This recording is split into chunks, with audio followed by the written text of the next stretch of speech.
300 సంవత్సరాలు అతడు దేవునితో నడిచాడు కదండి. అంటే దేవునితో ఈక్వల్గా నడిచాడు. దేవుడు ఏ విధంగా అయితే నడుస్తున్నాడో అదే అడుగు జాడల్లో హనోకు కూడా నడుస్తూ ఉన్నాడు. దేవునికి స్తోత్రం. దేవుని కంటే ముందు పరిగెత్తలేదు, లేకపోతే దేవుని కంటే వెనకాతల ఆయన నడవలేదు. దేవునితో ఈక్వల్గా అతడు నడుస్తూ వచ్చాడు. దేవునికి స్తోత్రం. బైబిల్ ఏమని చెప్తుందంటే 32వ కీర్తన 9వ వచనంలో మనం గమనించినట్లయితే 32వ కీర్తన 9వ వచనం ఒకసారి చదువుదాం. బుద్ధి జ్ఞానములు లేని గుర్రము వలెనైనను కంచర గాడిద వలెనైనను మీరు ఉండకుడి. అవి మీ దగ్గరకు తేబడినప్పుడు వాటి నోరు వారుతోను కళ్ళెముతోను బిగింపవలెను. ఓకే, ఆ మాట చెప్తూ 8వ వచనంలో ఏమన్నాడంటే, నీకు ఉపదేశము చేసేదను, నీవు నడవవలసిన మార్గమును నీకు బోధించెదను, నీ మీద దృష్టి ఉంచి నీకు ఆలోచన చెప్పేదను. బుద్ధి జ్ఞానములు లేని గుర్రముల వలెనైనను కంచర గాడిద వలెనైనను మీరు ఉండద్దు. ఎవరి వలె ఉండద్దు అని చెప్తున్నాడు దేవుడు. బుద్ధి జ్ఞానములు లేని గుర్రము వలె కంచర గాడిద వలె మీరు ఉండద్దు అంటున్నాడు దేవుడు. ఎందుకు గుర్రము వలె కంచర గాడిద వలె ఎందుకు ఉండద్దని దేవుడు చెప్తున్నాడంటే, గుర్రము వేగంగా పరిగెత్తుకుంటూ వెళ్ళిపోద్ది. కంచర గాడిద అయితే ఏమవుతుందంటే వెనక్కి లాగుతూ ఉంటుంది. చూసారా, గుర్రం అయితే వేగంగా పరిగెత్తుకుని వెళ్ళిపోద్ది, కంచర గాడిద వెనక్కి లాగుతూ ఉంటుంది. కనుక గుర్రము వలె కంచర గాడిద వలె మీరు ఉండద్దు అంటే దేవుని కంటే వేగంగా మీరు పరిగెత్తద్దు. గుర్రం వలె దేవుని కంటే వేగంగా పరిగెత్తద్దు అని చెప్తున్నాడు దేవుడు. అంటే దేవుని కంటే వేగంగా పరిగెత్తడం అంటే అర్థం ఏంటండి? అంటే దేవుని చిత్తం ఏదో తెలుసుకోకుండా, దేవుని చిత్తములో నడవకుండా, కొన్నిసార్లు మన స్వచిత్తాన్ని కదండి మనము ఏర్పాటు చేసుకొని మన స్వచిత్తంలో ముందుకు వెళ్ళిపోతూ ఉంటాం. అంటే దేవుడు నిర్ణయించినటువంటి సమయం కొరకు మనం ఎదురు చూడకుండా, దేవుడు తగినటువంటి అనుకూలమైనటువంటి సమయంలో తన కార్యాలు జరిగిస్తాడు. కానీ అంతకంటే వేగముగా మనం ముందుకు వెళ్ళిపోవాలని చెప్పి దేవుని చిత్తాన్ని పక్కన పెట్టి, దేవుని ఆలోచన మనం పక్కన పెట్టి మనం ఏం చేస్తామంటే, కొన్నిసార్లు మన ఆలోచన బట్టి కదండి, మన ఇష్టాన్ని బట్టి మనం వేగంగా ముందుకు పరిగెత్తుకొని వెళ్ళిపోవాలనుకుంటాం. దేవునిని పక్కన పెట్టేస్తాము, దేవుని కంటే ముందు వెళ్ళిపోదాం అనుకుంటాము. అలాంటి సమయాల్లో మనం ఏమవుతామండి, దేవుని కంటే ముందు వెళ్ళిపోదాం అనుకుంటే మనం ఎక్కడో ఒక దగ్గర సతికిల పడతాం. కనుక దేవుని కంటే మనం ముందు వెళ్ళడానికి ప్రయత్నం చేయకూడదు. అలాగని కంచర గాడిద వల్లే మనం దేవుని కంటే వెనక్కి మనం నడవడానికి కూడా మనం ప్రయత్నం చేయకూడదు. ఎప్పుడు కూడా మనం ఎలా ఉండాలి చెప్పండి? దేవునితో సమానముగా కదండి, దేవునితో సమతుల్యంగా మనము నడవడానికి మనం ప్రయత్నం చేయాలి. దేవునికి స్తోత్రం, హల్లెలూయా. మరి హనోకు చూసినట్లయితే 300 సంవత్సరాలు అతడు దేవునితో నడిచాడు. ఆ 22వ వచనంలో మనం చదివితే, అతడు దేవునితో నడుచుచు కుమారులను కుమార్తెలను కన్నాడంట కదండి. కుమారులను కుమార్తెలను కన్నాడు. ఎంతమంది కుమారులు ఎంతమంది కుమార్తెలు అక్కడ మనకి రాయబడలేదు. కానీ ఆ దినాల్లో చూసినట్లయితే చాలా మంది బిడ్డలు పుట్టారు, చాలా మంది సంతానం ఉండేవారు. మరి హనోకికి ఎంతమంది కుమారులు ఉన్నారు, ఎంతమంది కుమార్తెలు ఉన్నారో అక్కడ రాయబడలేదు. కానీ చాలా మంది ఉండొచ్చు. చాలా మంది కుమారులను కుమార్తెలను హనోకు కని ఉండొచ్చు. సంతానం చాలా పెద్ద కుటుంబం అయి ఉండొచ్చు. ఎంత పెద్ద కుటుంబం అయినప్పటికీ కూడా హనోకు దేవునితో నడవటం మానలేదు.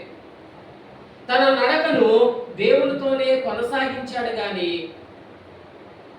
బరువులు బాధ్యతలు పెరిగిపోయాయి, కుటుంబం పెరిగింది, బిడ్డలు పెరిగారు, కనుక నేను దేవునితో నేను ఎట్లా నడపగలను అని హనోకు అనుకోలేదు.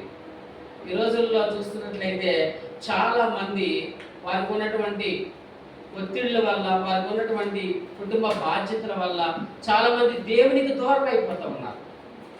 ఎందుకంటే మీరు దేవునికి దూరం అయిపోతున్నారని అంటే అంటారు, మాకు బాధ్యతలు పెరిగాయి, పిల్లలు పెరుగుతున్నారు, పిల్లలు చదువుకుంటున్నారు, అందుకే మేము దేవుని దగ్గరికి కూడా మేము సరిగా రాలేకపోతున్నామని చాలామంది చెబుతూ ఉంటారు.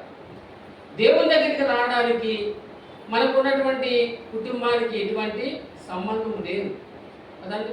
అలాగైతే హనోకు ఏం చేయాలండి? బాధ్యతలు పెరిగాయి, బరువులు పెరిగాయి, కుటుంబం పెరిగింది, బిడ్డలు ఎక్కువ మంది ఉన్నారని చెప్పి అతడు దేవునికి ఎంత మాత్రం కూడా దూరము అయిపోలేదు కదండి. దేవుని సన్నిధిని విడిచిపెట్టలేదు హనోకు. ఇంత పెద్ద కుటుంబాన్ని కూడా నడిపించుకుంటూ దేవునితోనే నడిచాడు. హల్లెలూయా.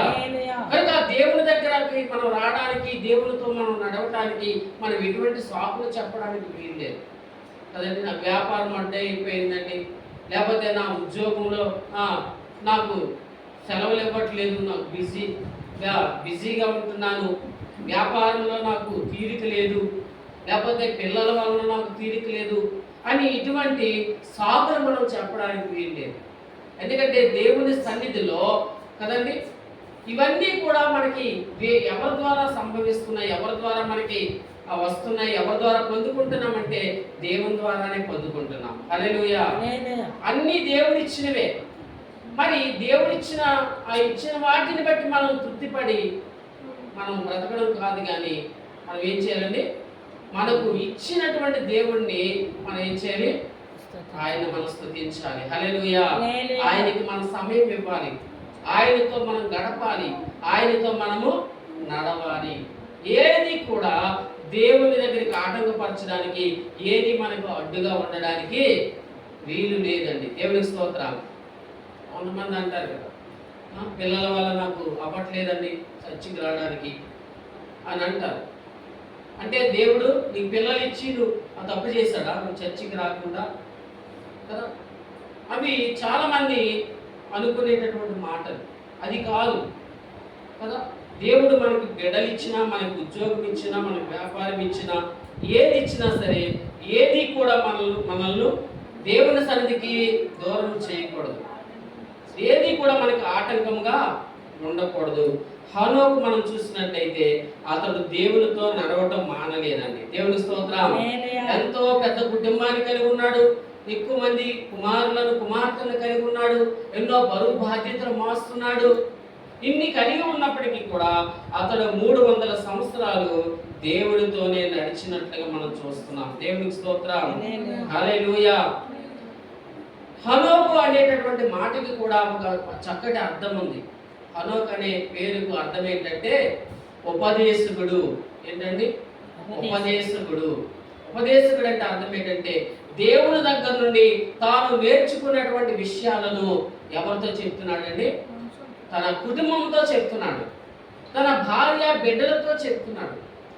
వారి ఇంటికి అతడే ఒక గొప్ప ఉపదేశకుడిగా ఉన్నాడు, ఉపదేశించేవాడిగా ఉన్నాడు, బోధించేవాడిగా ఉన్నాడు, నేర్పించేవాడిగా ఉన్నాడు. ఆ రోజుల్లో నేర్పించడానికి కదండి ఎవరు పాస్టర్లు ఎవరు లేరు, బోధకులు ఎవరు లేరు. ఎవరి ఇంటికి వారే యజమానులు, ఎవరి ఇంటిని వారే ఏం చేసుకోవాలండి? దేవునిలో నడిపించుకోవాలి. అలాగే హనోకు చూసినట్లయితే ఆయన దేవునితో నడుస్తూ తన కుటుంబం అంతటిని కూడా దేవునిలో నడిపించాడు. హల్లెలూయా. ఈ రోజుల్లో చాలా మందికి ఇది చేత కావట్లేదు, వారే సరిగా నడవలేకపోతున్నారు. ఇంకా వారి కుటుంబాన్ని ఏ విధంగా నడిపించగలరు దేవుల్లో? తమ బిడ్డల్ని ఏ విధంగా నడిపించగలరు దేవుల్లో? వారే ముందుకు రాకపోతే కదండి, వారే ముందుకు రాకపోతే బిడ్డల్ని ఏ విధంగా తీసుకురాగలరు దేవుని దగ్గరికి? ముందు మీకు ఆసక్తి ఉండాలి కదా, తల్లిదండ్రులకు ముందు ఆసక్తి ఉండాలి కదా. మీకు దేవుని పట్ల ఆసక్తి లేకపోతే మీ బిడ్డలు ఏ విధంగా ఆసక్తి చూపిస్తారు?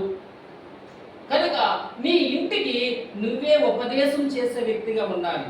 నీ బిడ్డలకు నువ్వు ఉపదేశం చేసుకోవాలి, నీ భర్తకు నువ్వు ఉపదేశం చేయాలి, నీ భార్యకు నువ్వు ఉపదేశం చేయాలి. ఏవేవో మాట్లాడుకుంటారు కుటుంబం అందరూ కలిసి కదండి. భర్తతో మాట్లాడవలసిన మాటలు ఏవేవో ఉంటాయి, పిల్లలతో మాట్లాడవలసిన మాటలు ఏవేవో ఉంటాయి. అలాంటి సంగతులు ముచ్చటించుకుంటారు. కానీ దేవుని సంగతులు నీ కుటుంబానికి నువ్వు ఎప్పుడైనా బోధిస్తున్నావా? దేవుని గూర్చి దేవుని సంగతులను వారిని ఒక దగ్గర కూర్చోబెట్టి వారితో నువ్వు మాట్లాడగలుగుతున్నావా? వారికి నువ్వు ఉపదేశము చేయగలుగుతున్నావా? నీవే నీ కుటుంబానికి ఒక యజమానుడివై యజమానురాలువై నీ కుటుంబం అంతటినీ కూడా